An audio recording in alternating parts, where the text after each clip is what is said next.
Olá pessoal, estamos fazendo aqui a sessão 28 da defesa da morte de Eratóstenes, a nossa sessão final nesse semestre. Então antes da sessão 27, deixa eu só ver se eu não fiquei na frente do texto, não fiquei. Então, o hutos, o Andres, ekenos tuton etichen, hon per hoinomoi keleusin, tus tatoiauta pratontas. Uc eis arpasteis ectes rodu, ut epiten hestian cataphigon, hosper hutoi legusin. Posgar an hostis entoi domatioi plegeis, catepes ineutis, periestre pessada aututocheire, endon de essen anthropoi, tossutoi hus diaphigen uc edinato, ute sideron, ute xylon, ute alu uden echon, roitus eiseltontas an eminato. Sessão agora 28. Vamos lá. A nossa sessão final, né? Allo Andres, oimai kai rimas eidenai roti roime tadikaia pratontes homologusin tus echtrus legen alete. Alautoi pseudomenoi kai tatoiauta mechanomenoi orgastois acusi kataton tadikaia pratonton paraskeuadzusi. Proton menun anagnoti ton nomon. Muito bem, na sessão 28 aqui, não tem nada muito particular aqui, né? Allo Andres, oimai kai rimas eidenai, aqui o verbo eidenai do oida, tá certo? O infinitivo de oida. Eidenai hoti, roi metadicaia pratontes. Tá, então aqui a primeira coisa é roi pratontes. Pratontes é um particípio presente do verbo prato, e roi aqui tá como o artigo de roi pratontes. Então esse pratontes daqui é um particípio presente que está substantivado no masculino plural, tá? Roi pratontes, roi me pratontes tadikaia, tá? Então tadikaia seria o objeto direto de pratontes aqui. Tudo bem? Agora aqui, homologusi. Esse verbo daqui já apareceu pra gente, né? O verbo homologel, que é dizer o mesmo, né? É dizer de modo concorde, né? Homologel. Onde é que ele apareceu? Ele apareceu aqui na seção 22, dá uma olhada aqui, olha só. Homologei, aqui está no imperfeito, homologei tauta poiesen. Se lembra, né? A serva concordava haver de fazer essas coisas. Bem, e apareceu aqui na seção 28 também, nesse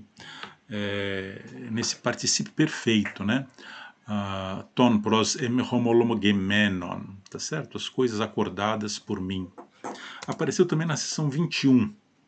Olha aqui, ó. Kakeinos adiken men homologei. Tá? Kakeinos é o próprio Eratóstenes, né? Então, ele, homologei adiken. Tá? O verbo homologei aqui também com seu sentido completado por um infinitivo. Tá certo? Olha só. Aqui também tem um infinitivo, né? Homologusi legen alete. Né? Homologusi tus echtrus legen alete. Tudo bem? Agora, aqui a gente tem esse autoi. Se lembra que esse autós, aute, autono, ele tem o sentido, autós, aute, autó, desculpa, né? Ele tem o sentido, ele pode ser um pronome anafórico, que a gente falou, né? Mas ele serve como pronome anafórico só no acusativo, no genitivo e no dativo. Ele está aqui no nominativo, então seria o autoi, quando ele está no nominativo, ele tem um sentido enfático, né? Eles próprios. Então, eles próprios, pseudomenoi, kai tatoiauta mechanomenoi. Agora, esse mechanomenoi aqui é um verbo interessante. Aqui é do verbo, isso daqui é do verbo mechanaomai, tá? Mechanaomai, que tem como substantivo ligado a ele mechané. Mechané, em português, deu mecanismo, tá certo? Então, mechanaomai aqui, que seria o quê? Veja aqui, mechanomenoi, está aqui num particípio presente, tudo bem? Na voz média. E autoi pseudomenoi kai mechanomenoi. Seria maquinando. Maquinando no sentido de maquinar maldades, né? Maquinar, por exemplo, uma emboscada. Né? Maquinando o quê? Tatoiauta. Tudo bem? Seguindo aqui, orgastois acusi.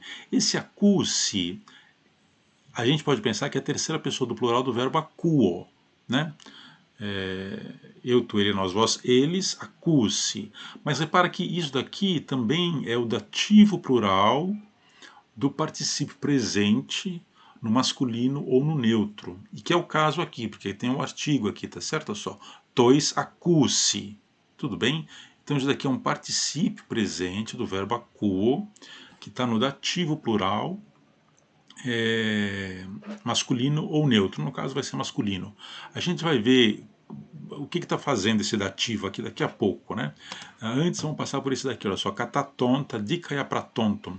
Aqui a gente tem um catá mais genitivo, né? Cataton, pratonton, tadikaia, tá certo? Eu quero que vocês reparem no seguinte, olha só, essa expressão cataton, tadikaia pratonton já apareceu aqui, olha só, roimé tadikaia pratontes. Só que aqui ele está negado, né? Roimeta dikaia pratontes. Tudo bem? Existe uma estrutura aqui de organização desse parágrafo, dessa seção, que é uma estrutura que a gente chama de quiasma.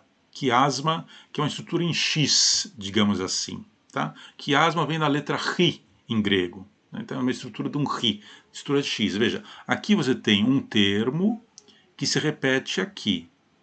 Negado, né? Negado aqui e afirmado aqui.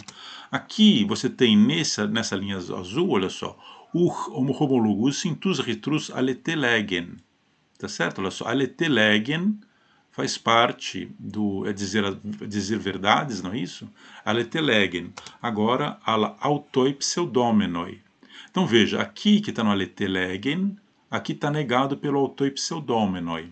Tudo bem? Então a gente tem aqui um termo a, um termo a', que é a negação do a. Aqui você tem um termo b, você tem um termo b', que é a negação do b. Então repara que a estrutura é cruzada. A gente chama de quiasmo isso daqui. É uma estrutura, é uma figura de linguagem aqui que não está muito evidente. Na verdade é um quiasma um tanto quanto enfraquecido, né? Digamos assim, não é tem outros termos aqui, tá certo? Tem outros termos aqui que não fazem parte do quiasma, etc, etc. Mas tem essa estrutura daqui. Eu queria só que vocês reparassem nisso. Tudo bem? E vamos lá. Então, voltando à nossa frase, né? Paraskeoadzousi. Então, autoi, pseudomenoi, kai, mechanomenoi, paraskeoadzousin. Esse daqui é o sujeito, esse daqui vai ser o verbo, né? Paraskeoadzousin. Esse verbo paraskeoadzo já apareceu pra gente aqui na seção 24, olha só. Paraskeoasmenes. Agora, só que esse paraskeoasmenes, lembra que ele era parte de um genitivo absoluto, cujo sujeito era testiras, né? Olha só, testiras, paraskeoasmenes, e era um genitivo absoluto que estava construído com particípio na voz passiva. Hipotesantropo, né? Então, estando à porta, preparada, né, para as queosmenes, pela serva, pela mulher, né? Hipotesantropo, tá certo? Aqui, na seção 28, o verbo perasqueuadzousi não está na voz média, tá? Está na voz ativa. Então, o autoi, parasqueuadzousin o quê?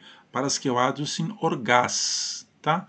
Lá ela preparava a porta, aqui é um sentido, aquele orgás não é uma coisa, não é um objeto físico como uma porta, né? Mas vocês vão ver aqui, vocês vão procurar no dicionário, o que é orgás vai ficar claro, por que o autoi parasqueuadzousin orgás. Eles parasqueuadzousin orgás para quem? Tois acuse, tá certo? Tois acuse. Orgás, tois acuse, cataton, tadikaia pratonton, né? E aqui você tem a estrutura catá mais genitivo. Tudo bem? Agora aqui, protonomenum anagnoti ton nomon. Esse anagnoti aqui, primeiro a gente tem que entender que isso daqui é um imperativo, não parece um imperativo, né? Que é o imperativo de um verbo, de um auristo radical, do verbo gignosco, né? Eu vou mostrar isso para vocês, tá certo? Olha só. Você tem aqui, isso daqui seria do verbo anagignosco. Anagignosco é ler, tá? Anagignosco é o aná mais o gignosco. Na verdade, é um reconhecer, né? O sentido mais etimológico de anagignosco seria reconhecer. Tá? Então, conhecer alguma coisa que já foi anteriormente, o anal, vocês sabem, né? É o para cima, né? Que já foi antes feito, né? Então, anagignosco. E o verbo gignosco, eles têm um aoristo radical que é egnon, tá certo? Então, se é eu li, eu diria anegnon, tá? Agora, esses verbos de aoristo radical, o imperativo de segunda pessoa tem terminação em ti. Então, do anagignosco, cujo aoristo é egnon, veja, a raiz é gnó, tá certo? Como é que seria o imperativo de segunda pessoa? Seria gnoti, tá? E tem até aquele famoso dito do Sócrates, né? Gnoti salton. Gnoti salton, conhece-te a ti mesmo, tá certo? Então esse gnote daqui seria esse imperativo de segunda pessoa de um aoristo radical. Então aqui gnoti salton. E anagnoti seria o quê? Leia, tá certo? Anagnoti. E ele está dando essa ordem daqui para um oficial do tribunal para que leia a lei tonomon que se aplica ao caso, tá certo? Sem esse detalhe aqui do funcionamento dos tribunais atenienses, a gente não saberia. Então aqui terminou a diegesis, terminou a narração que ele fez da história dele, e agora o que vai acontecer? Vai começar a leitura das leis pertinentes, e eles vão chamar as testemunhas pertinentes também. Tá? E depois de cada leitura de cada lei e da apresentação de cada testemunha, ele tece mais alguns comentários. Tá? Mas daí já não vai ser a parte narrativa do discurso, vai ser a parte argumentativa do discurso. Então você tem uma introdução, um proêmio, que a gente não leu, que é do 1 ao 5, da seção 1 a 5. Tem aqui da seção 6 à seção 28, que é essa diegesis, que é a narração. Ele narra o que aconteceu. Agora vai ter a leitura das leis e o chamamento das testemunhas. Ele vai argumentar e, por fim, vai ter um epílogo final. Então são essas 4 partes do discurso retórico. Nesse caso daqui é um discurso judiciário, tá certo? Então tá aí a sessão 28, onde está terminada a narração do que aconteceu entre o Eufílato e o Eratóstenes. É isso aí.